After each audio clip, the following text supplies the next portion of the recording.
Hey, Melbourne. I see I haven't said it right.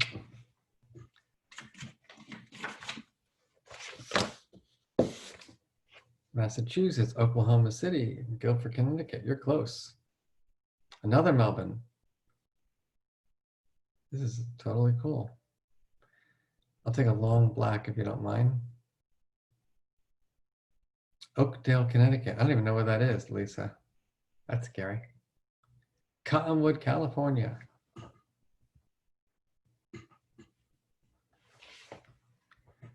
We got Beijing, China. That's cool. We're building ruler China right now. If you don't know that, we're a whole process happening in China.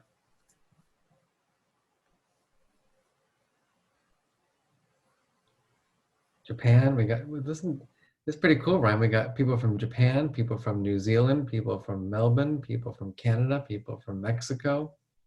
Fantastic. Christchurch, it's a great town. I know, a good friend of mine just moved back to New Zealand. She showed me pictures of the view. It was like, wow, that is a nice place to be. And let me tell you, your country's doing well with managing COVID. That's right. Tina from Boring, New Jersey. Guess what, Tina? I'm from Jersey. Are you from Jersey? I'm from Clifton, New Jersey. I don't tell many people that. I usually, when people usually say, where'd you grow up? I say, just outside New York City.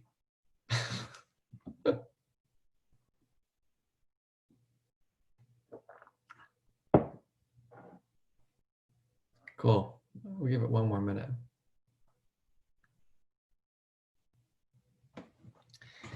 So tonight we're going to be focusing on understanding emotions. So let's put this all into perspective.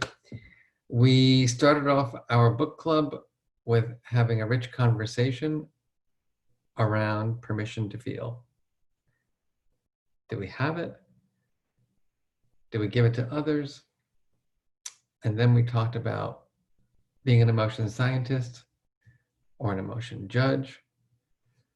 And then we talked about the science in terms of how emotions influence our thinking, our judgments, our attention, relationships, mental health, physical health, performance, creativity. And then last week we jumped into the first R of ruler, which is recognition of emotion or perceiving emotions. And we had a guest, Matt, as you remember, who is our resident expert in measuring emotion perception. And all of you, many of you, I should say, did that assessment tool. And that was cool. And in a couple of weeks, we're going to analyze all of your data and give you a confidential report so that you can see what's up with your emotional life and understand your own skill sets. That's why this week we had you pilot our newest assessment tool, which is, we call that UTE, or the Emotion Understanding Test. And the lead developer of that particular test is going to be with us tonight, whose name is James Floman, another scientist in our center. And the understanding tasks is what we're going to focus on tonight.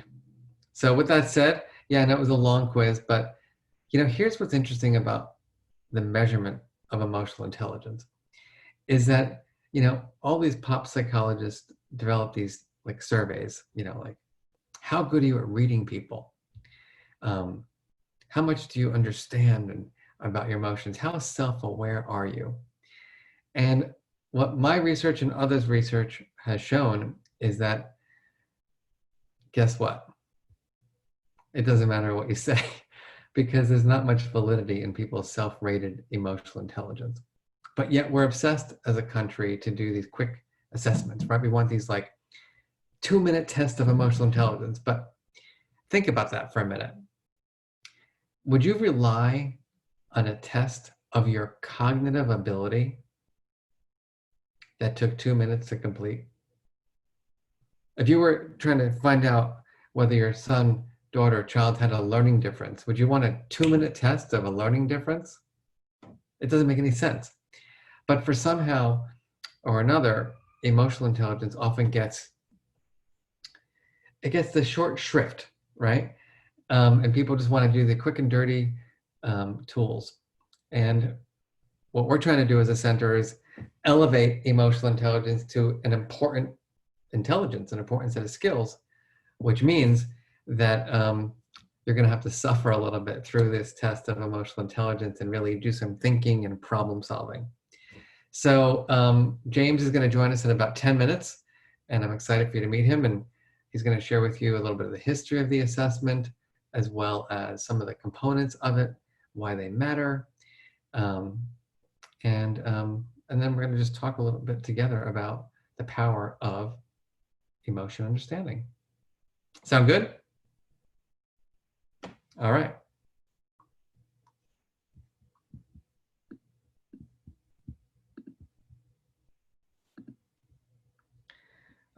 Ryan, you've disabled my screen sharing. Thank you very much. Do you want to know how that makes me feel? In the red. That's All good. right. Can you get more specific?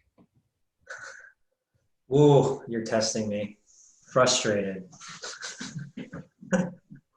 It's a combo, frustrated, angry, but I recover very quickly as soon as I get my way. So we're on understanding. I think this my title slide is wrong, but we're working on understanding emotion, which is chapter 5. We did chapter 4 last week. Again, if you hear the things that resonate with you and you want to share them with others, please go ahead using our social media tools on Twitter, Facebook, or Instagram.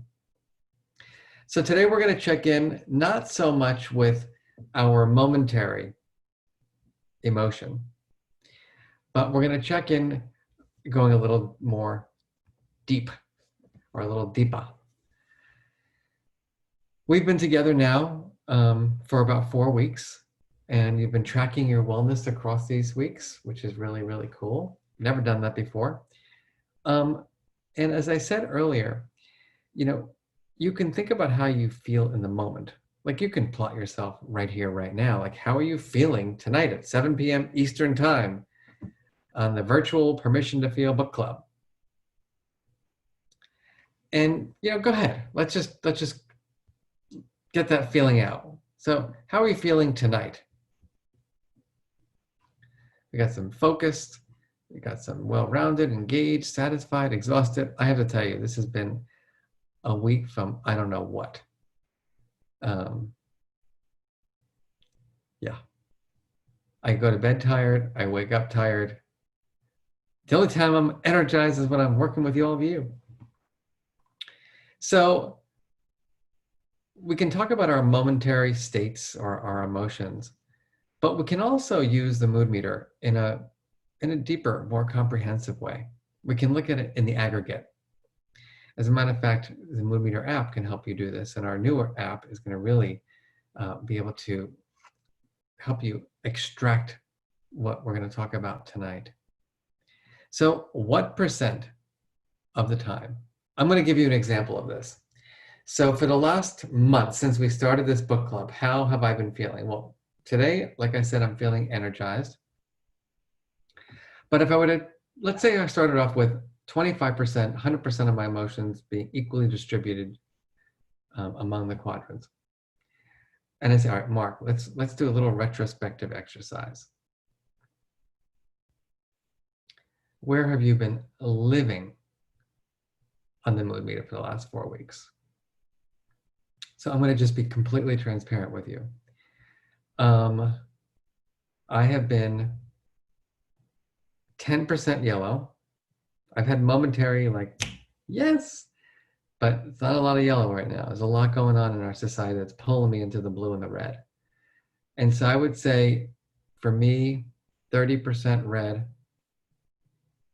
40% blue, that's 70, 10% yellow, 20% green. So everyone, I'm going to ask you to get straight in your seats, and we're going to do a little mindfulness exercise, a little scan of our emotional lives of the last couple of weeks. Are you ready? Back straight. Take a nice long inhale. And a nice long exhale.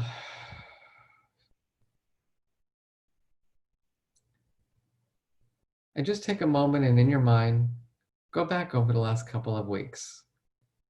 Think about the yellow quadrant.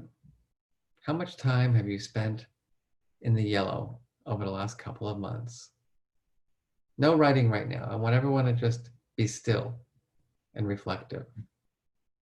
How much time have you spent in the yellow? High energy, pleasant feelings, happy, excited, optimistic, hopeful, elated. How about the green? How often have you felt calm and content and tranquil and peaceful and relaxed?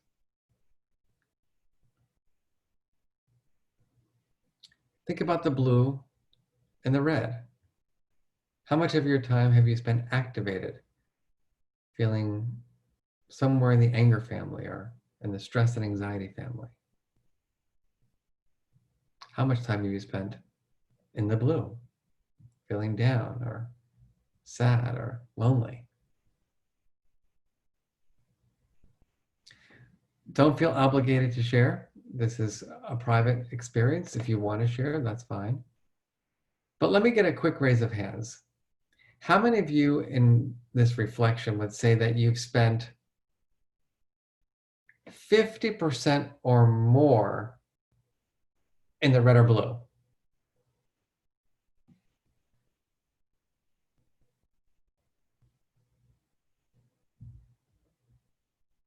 Okay.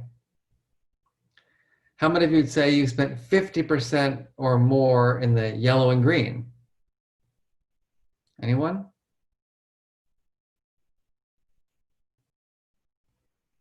About 50-50? Okay.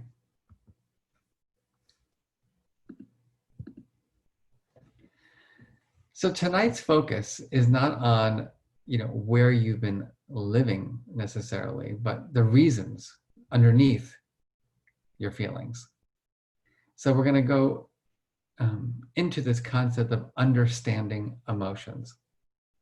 So I'm going to ask you to spend another minute or so just thinking, okay, what have been the things, right, that have brought you to the yellow? What are the things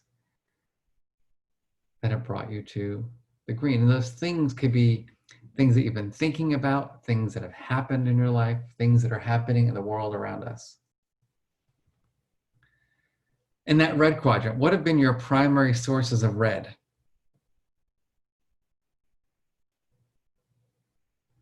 What have been your primary sources of blue?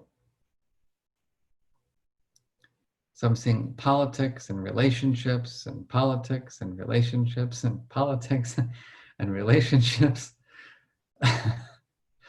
Good, we're all the same. COVID, mom guilt. So I'm really trying to get you to think of the underlying reasons for your feelings.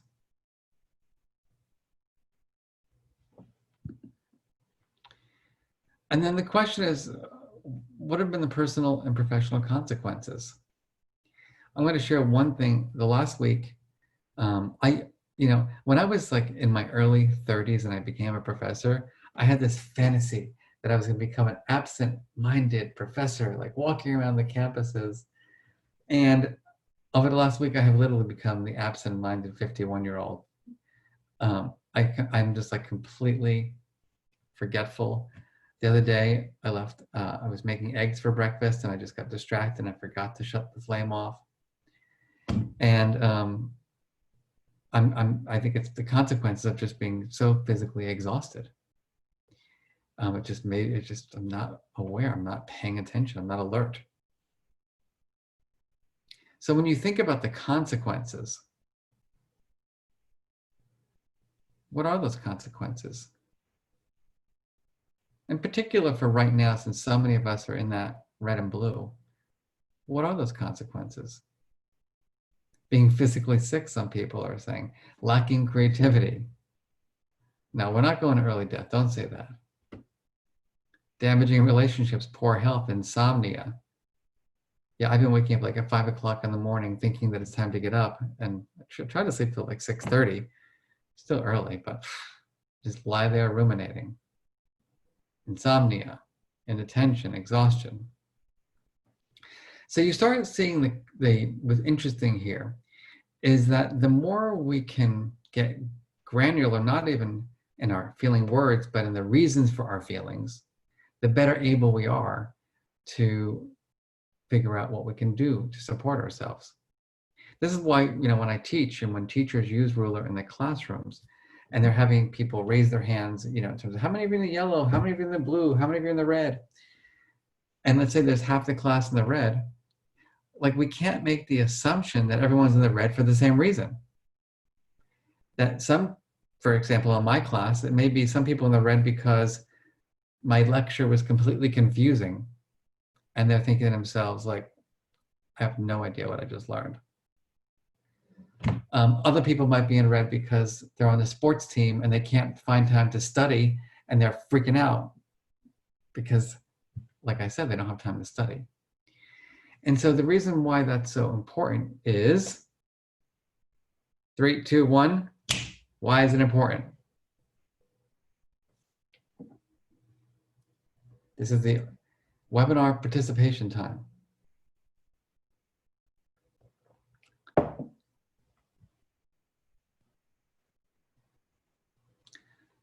Because it helps us to deeply understand our feelings, and it helps us to figure out what we should do about our feelings. The strategy that I might use to help someone who doesn't understand my concepts, who's in the red, completely different than the student who has a coach who is putting so much pressure on them to do practices every freaking day for hours and they don't have time to study. Totally different techniques, totally different strategies, same emotion. That's why we want to get underneath the cause. So the definition of understanding of emotion from our center's perspective is knowing the causes and contextual influences of emotions, as well as their consequences on thinking, learning, decisions, and behavior. And this is a good time for me to introduce you to James.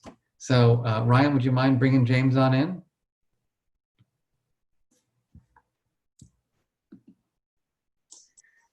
All right, should be on shortly. Hey, James. Hey, Mark.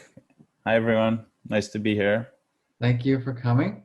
My Super pleasure. excited for you to be here.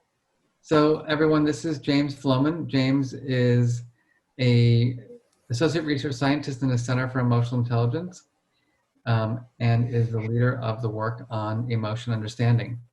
And he's been working on this for, we're not going to say how long. How long have we been working on this test now? Oh, God. It's going to induce many emotions in me. I would say 3 years-ish, somewhere in there. Yeah. Yep. 3 years and counting. So everyone, the thing that you just took this afternoon, James has like thousands of articles and about 55 headaches per month in terms of working on this. So James, why don't you tell people a little bit about, firstly, let's just get into understanding of emotion first, right? Where, you have studied this concept for a while.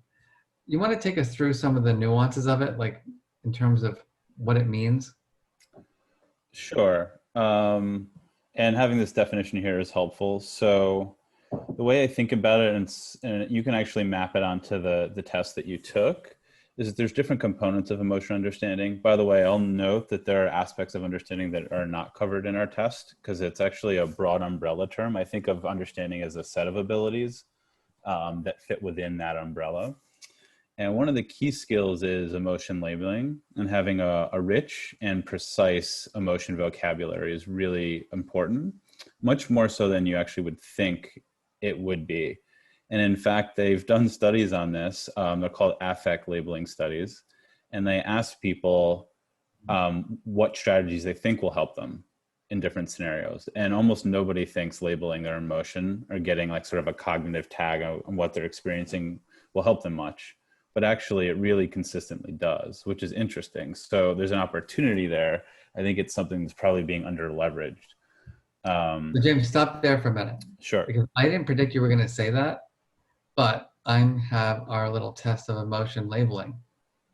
So why don't we see who wins the winner of this test gets I will pay for you to have lunch with James to unpack your emotion understanding task. All right, so who's going to get, we have 4 different definitions for that, for lack of a better way of saying this. Feeling uncertain about the future, feeling like there's an impending danger, feeling like you have too many demands and not a resource, feeling that something at stake is dependent on the outcome of your behavior. So 4 words, you got to put them all together. You got to get it the right string. Now, all 4 at the same time, everybody. Anxious, fearful, stress, pressure. What do you think? I think they're doing pretty well. I think Wendy was the first person to get it right. I think having read your book probably helped. If we did this with a group of people who haven't read your book, I think it'd be a different story. We'll see, actually, right? When we score everybody's tools. Yeah. One thing we find though, and James, maybe you can share why this might be the case, is if we give people the definition first, it's easier to come up with a word. If we give them the word without the definition, it's harder. Any thoughts on why that might be the case? I just think you have more semantic context. So there's more ideas here that, you know, that sort of cue you, and especially if you put a number of them together, it suggests sort of what they sometimes call a family of emotions that are interrelated. And since we're talking about distinctions, right, there'd be an assumption here that we are making finer grained distinctions that we might normally make, because that's sort of the point of the conversation. So people are good at those meta inferences about what's happening, and they use that to figure out what's going on. I don't think I told you this, but this week, I gave a talk to, a number of talks this week to superintendents, like district leaders. And I asked them, what's the psychological difference? And I used these 4 words. And I can't tell you, it was, I actually took a picture of it. Of course, I have to white out the names. The number 1 response among these very senior leaders of schools was, what do you guess, James? Sorry, I was actually reading the comments. The number 1 response, not, I don't know. No, they're not going to admit that. It was, there is no difference. Can you believe that? That literally, I mean, nothing, no difference, nothing, no difference. Yeah. And it just blows your mind to think that here we are, you know, wondering why our children don't have access to words to describe their feelings. Well, the leaders of their districts don't even know there's a difference between anxiety, fear, stress, and pressure. And it presents an interesting challenge for us in building a test, because, you know, when you're building a performance-based measure, you don't want it to be too easy and you want it to be too hard. But when it's something, it's a construct that people really have limited, overall in the population seem to have limited skill and competence at, you have to actually set the bar a little bit lower than you might want, because otherwise it's too hard and no one gets anything right. And it's finding this balance has been tricky in building the test.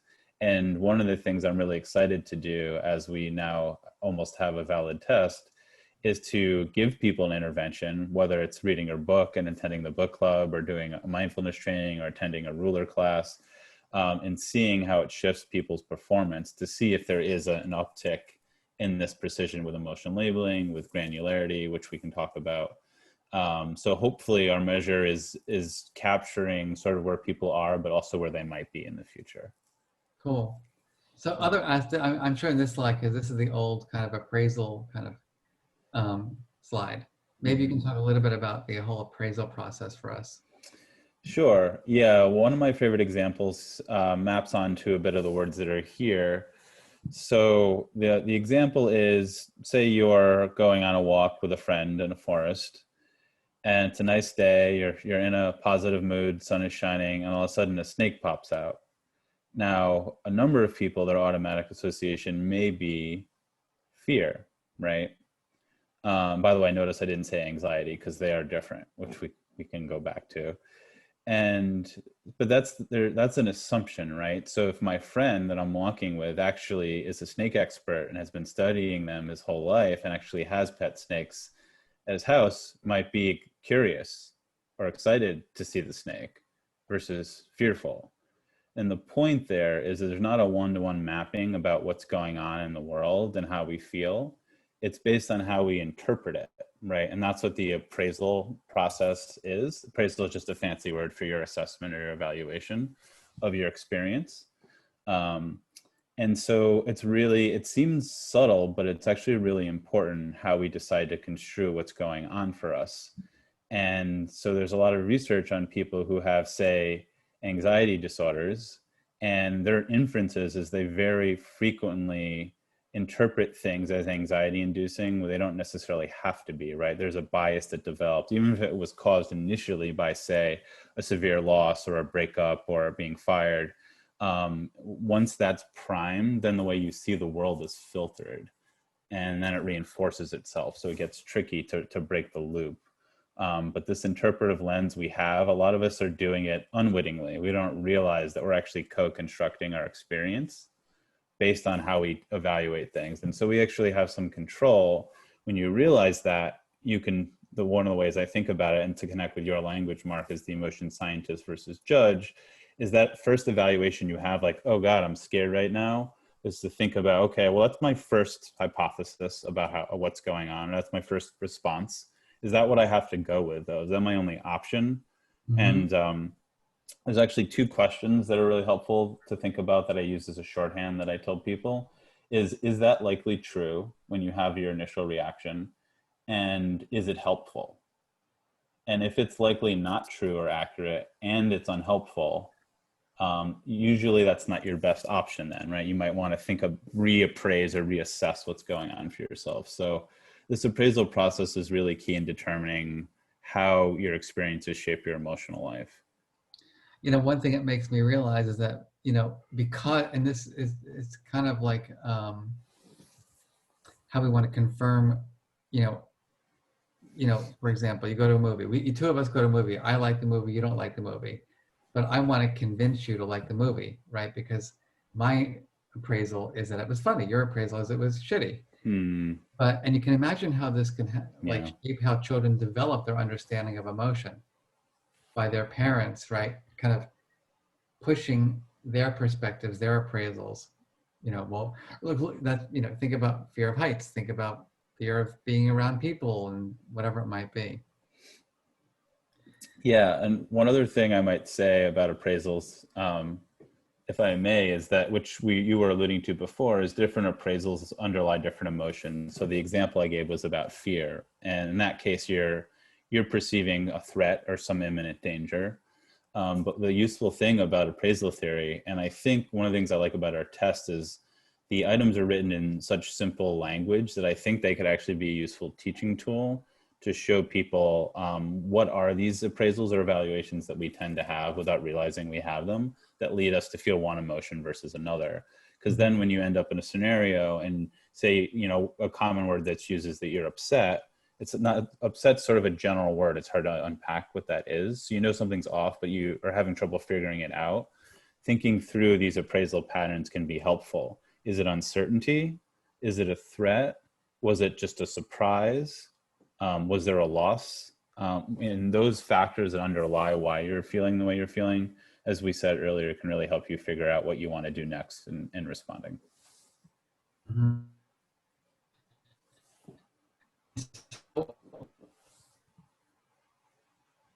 Other thing to think about, right, is that like there are these like kind of, right, that anger is about injustice and disappointment, unmet expectations, and anxiety, uncertainty. But again, going back to, there's like two things going on here for what I'm thinking, right? There's the walk in nature or the roller coaster ride, right? You're thinking, oh my God, I'm gonna die. And I'm thinking like, this thing is like, this is so boring. Same roller coaster. So that's the appraisal of the situation.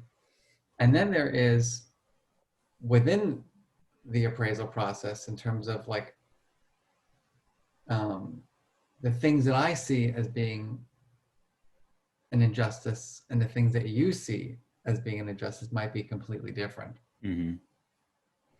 And that's the cool thing about appraisals is they link, it's the link. It's regardless of what the actual trigger is, it's how we interpret it will determine the feeling.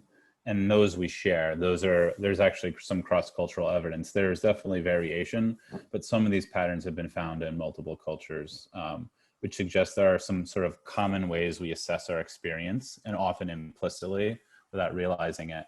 And creating greater awareness around this, you can start to think about, well, what are my automatic appraisal patterns? So I automatically think, this when I'm in this scenario, or this about that person. And is that necessarily the way I have to think? Like, there's actually a choice there usually, but we don't see it. We're moving too quickly to even know we have a choice. Mm-hmm.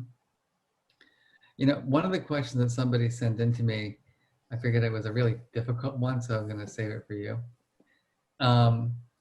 We talk about how, using Lisa Feldman Barrett's research, that many of our experiences, like of emotion, are constructed. We've gone through life with a zillion instances, right, of that, watching my father with his angry face, and then he yelled and screamed when he was angry, and then watching my mother and watching these people, and you sort of accumulate this knowledge, which may activate you to associate this kind of thing in the environment, with this experience. And so we say that, in many ways, our emotions are constructed through our developmental process and culture. And then one of my book clubs, I shared the poem, or the phrase by Maya Angelou that we all love, which is, people forget what you said, people forget what you do, but people will never forget how you made them feel. Mm-hmm. And so, people were like, the woman or whoever it was, was saying, well, is there controversy like in those two thoughts? What do you think? Like the idea that, I guess now that I think about it, it's that, if people will forget what you said, people never forget the way you made them feel, that even if it's in that moment, it's a constructed, right, feeling. Mm-hmm. And what are your any thoughts about that? I don't think I see the issue with it. I think the fact that an emotion is that powerful, that memorable, doesn't mean it's not constructed, right? Mm-hmm. I think, and actually part of what I think you're alluding to is the idea of co-construction, is that's often what's happening, is we're making up these experiences together. There's this really cool process called transactive memory. And it's very salient now with my mother, who is, she's aging a bit, and her memory isn't as good as it used to be.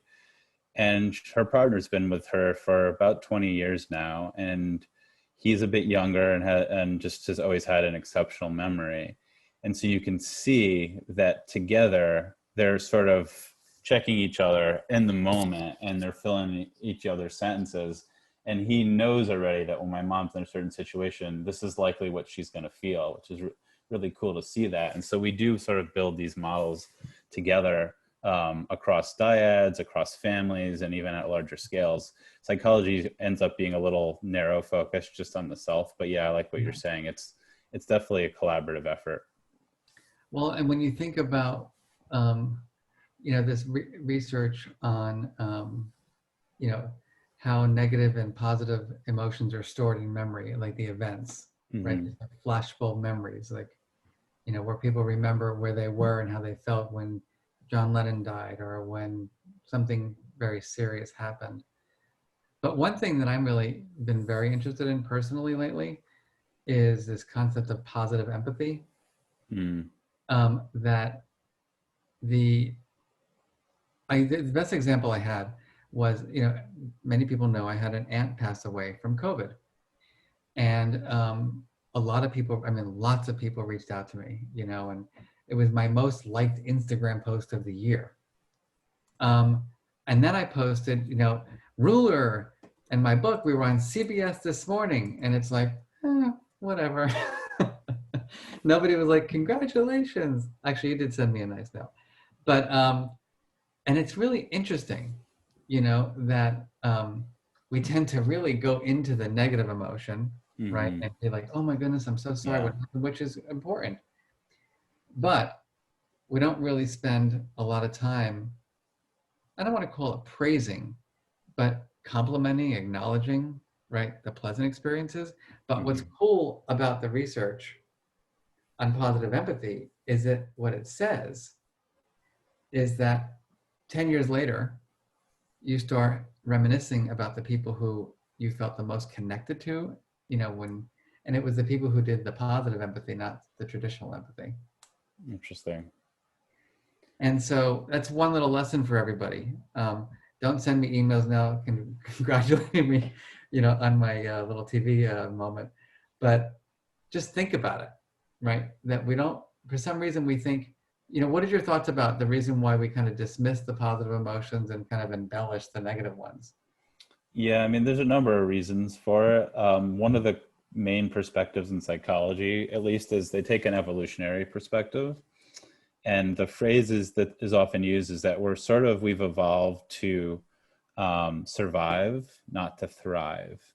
And so for survival, the negative emotions are really useful and powerful, right? There's someone being aggressive, so it triggers anger if there's an offense, and then you need to respond in kind, or there's a threat, or you have a loss, so you need to, you lose something important, and you need to go and reflect on that.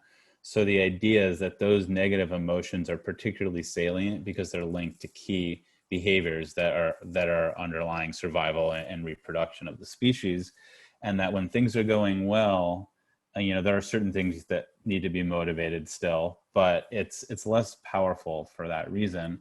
And so even though we have sort of this old evolutionary legacy that's part of our physiology, and honestly, some of it's still embedded in our culture too, how we think about these things, which plays a role. It creates a really powerful bias. And the good thing about knowing about the bias, like you were saying, is there's something called a positivity offset. So you can try to be intentional once you're aware of this pattern to try to be a little less negative, and in fact, to try to think of or focus on something positive. And from a number of the studies that we've done recently on COVID, and educators and other populations, we're looking to see what regulation strategies are helping people be resilient the most right now.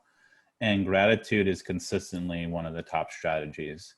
And, what's interesting about that is if you do it superficially and force yourself to do it, it may not work, right? But if you think about the things that really matter to you that you might be overlooking and combine it with other strategies, then you're in better shape. So the good news is with a lot of what we've been discussing is that these skills you can develop them, they're malleable. And even if we have this starting point where negativity has more of a powerful influence, we can actually work to reframe that. And because it works in a feedback loop, once you have that positivity offset in motion, you start to see more positive things. You start to be a little more generous in the way you interact with other people. You have more positive experiences. You sleep better, so you feel a little bit better in the morning. And all these things are reciprocal and interact. And so you can sort of push the wheel in the other direction, as it were, even with just some of these small activities. It's a place to start. Cool. So we got a little off topic with the test. I just want to make Yes. sure that people understand. We went off on I think in many ways we went through the test with what we just talked about. Yeah. But so tell us the 3 tasks. Sure. And kind of what they're testing, and then hopefully, if you didn't do the assessment yet, should we give people the permission to do it tonight? Yeah, definitely. All right, we hereby give you the permission to be tardy with taking your assessment test. No judgment. All right. So there's 3 tasks, and they're meant to tap different aspects of emotion understanding. So the first one, which we talked about a little bit in the beginning, is the importance of emotion language. And so what we're calling the Synonyms Task, it will probably have a more elaborate name when we publish it, is really to look at both the richness and creativity you have in your emotion vocabulary, but also the precision. So how specific are you with the words that you select? And do you select words that really are unique to one particular emotion and don't overlap as much with another? And what's really interesting is that in the studies on what they call affect labeling is when they trigger people in different ways. The emotion scientists love to do this. We love to induce various emotions in participants. and then see how they regulate. When we give people the strategy of affect labeling and we don't give any particular terms, people tend to use more general labels. And the general labels help. It's better than not labeling, but it's not as effective as having a specific label. So when you provide a list of more specific emotion terms, consistently people are more effective at regulating when you provide that to them. And the idea is what we were saying earlier, is that if you really can identify your feeling with more precision, then you can likely get to this other step of understanding why. And then you will know what to do about it. But if you're only in this general territory of I don't feel good, or you even conflate them and you think yourself, or this is actually common with other people, you may think a student or your child is bored when they're actually sad. And those are different things, and they really require different responses. So that first task is meant to look at your precision and emotion labeling, which is important. And then the card sort task, which I think has the most interesting response to that one usually, is that's where it's called emotion granularity in the field. And it's a similar idea, but it moves beyond just the idea of being precise with your words, but it's your concepts around emotion and how well you differentiate emotion concepts from each other. And so one of the examples that's commonly given is envy and jealousy. They're often used interchangeably, but they're not the same thing. They're actually different concepts. So envy, let's see if I can get this right here, is when you want something that someone else has, and jealousy is when you're worried someone's going to take away something you have. And so they're certainly overlapping, but they're not the same thing. And what the card sort is doing, using emotion words, is looking to see how well can you look at emotions in an emotion specific way versus just generally clustering positive and negative emotions together. Can you get to that level of precision in the way you organize your emotion concepts? And then the last task is the appraisal task. And we've talked a fair amount about appraisals. And those are items that are meant to see how well can you identify what are the common cognitive causes or ways of thinking about the world that lead you to feel one emotion versus another. And so if we know a little bit about how your emotion concepts, the precision of your emotion vocabulary, and how you tend to evaluate the world in terms of how it causes emotions, that will tell us a fair amount about your emotion understanding skills. And so that's what we developed in our test. I will just reiterate that there are other aspects of emotion understanding that are not in our test. It would be another 3 or 4 years, and we'll hope to do maybe something else. So I'll just mention quickly 1 or 2 other things that might be considered under the umbrella of understanding.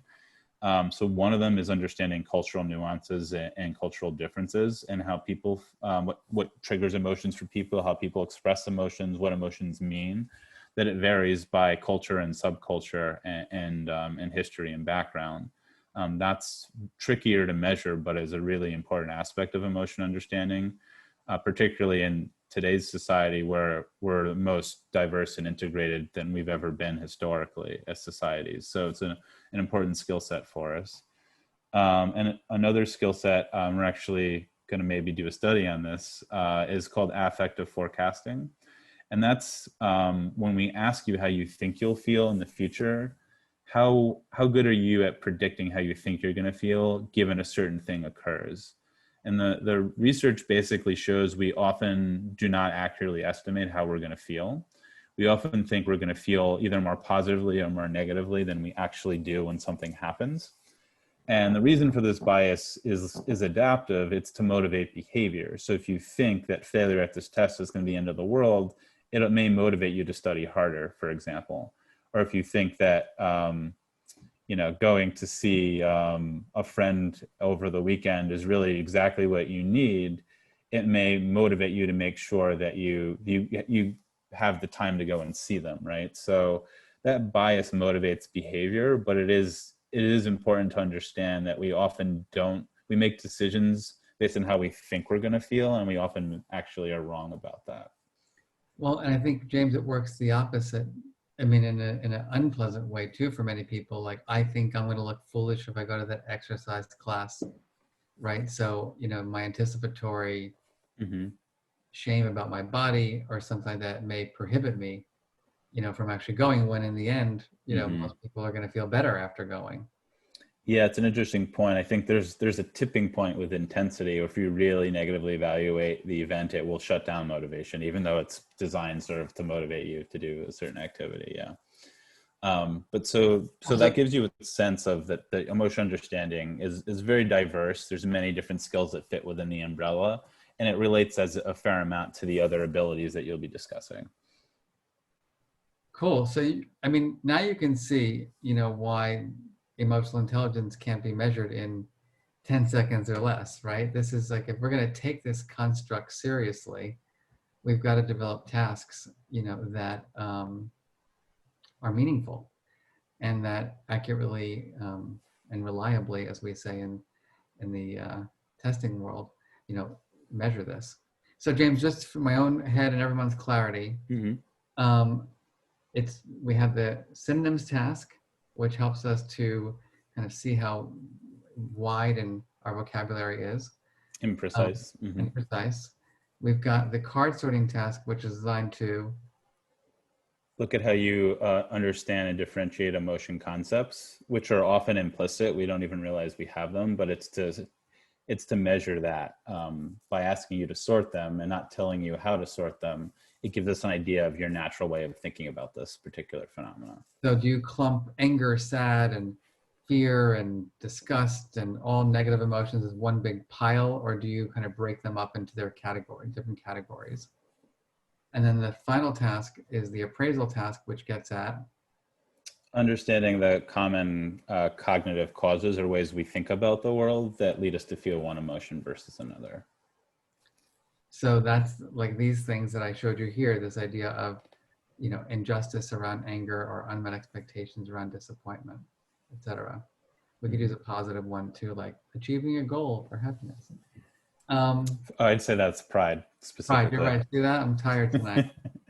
Happiness is a general term. Yeah. Yeah. Or elated. So firstly, James, thank you for showing up and for obviously happy to be here. Maybe we can do a little, James, actually another area of research, and I'm putting you on the spot here, James, is your work in mindfulness and meditation. So we have about 2 minutes. How about you guide us through a 2-minute something to just settle us on everything that we talked about? Okay, happy to do that. So I would say find a comfortable spot in your chair, and you want both feet flat on the floor, and try to have an upright but relaxed posture. Disengage from whatever various devices are on right now. You can either close your eyes or lower your gaze. And what I will invite you to do is this is called a body scan, and we only have a few minutes, but is to start at your fingertips and just pay your attention to your fingertips right now. And whatever sensations come up for you, you'll have a sense of good or bad, or my mind has wandered. And whenever anything else comes up from the instructions, it's okay that your mind has wandered. Just notice that.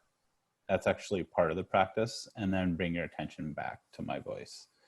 And so as you move your attention from your fingers up to your wrist, one thing you can think about is the infinite number of tasks that your hands perform on any given day. Think of how many times you click and type and point and hug and pass a glass to a friend. Think of the infinite gifts that our hands give us every day that we take for granted. And as you move up from your hands through your arm up to your elbow, just notice sensations. Do you feel heat or coolness? Is it loose or tense? Just notice what's going on with you without necessarily feeling that it's good or bad. Just notice what's happening. What's the weather pattern? And as you move your attention up your arm, you move up to your shoulder and notice if there's any tension there. Move from your shoulder now to your neck. And if you feel tension, it's okay to you don't have to be stiff, as you can move a little bit to try to release that. And as you move across your neck, move down to the other arm from whatever arm you started at, and go down from the shoulder all the way down to the elbow and back to your other hand. And now we've come full circle with the top of your body. And now move your attention down. So if you start at your chest now, notice your breathing pattern. So you're breathing fast or you're breathing slow. Is your breath coming more from your lungs or down in your belly? And move your attention slowly down and just sort of notice the pattern of breathing that you naturally have. And as you move down, notice if there's any changes as you pay attention to your body. Does it change from when you weren't paying attention, which is a tricky question. And if you keep moving your attention down, move it down to your legs. And similarly, think about how do they feel right now? Did you go for a jog today? Were you standing all day? Have you been sitting? What kind of sensations do you have in your legs? And move your attention a little bit further down to your knees, slowly down to your ankles, then down to your feet and your toes. And I'll just end with a similar way of thinking about your feet as we were thinking about our hands, is just thinking about the infinite things you're able to do because of your feet and the ability that you may have. And for those who are on the call who don't, my apologies. You can also think about other things that you're able to do with other parts of your body. And so imagine just going for a walk with a friend, putting your feet in front of a warm fire. Think of all the things that you're able to do and how important these aspects of our body are for our life and our health that we take for granted every single day. And so I will end with that. Thank you. Thank you, James. I have to give another talk now, and I feel like I should be going into bed and just calling it a quits. Very relaxing. Thank you. So on that note, everybody, enjoy your weekend, and I'll see you next week to deeper emotional understanding. Good night.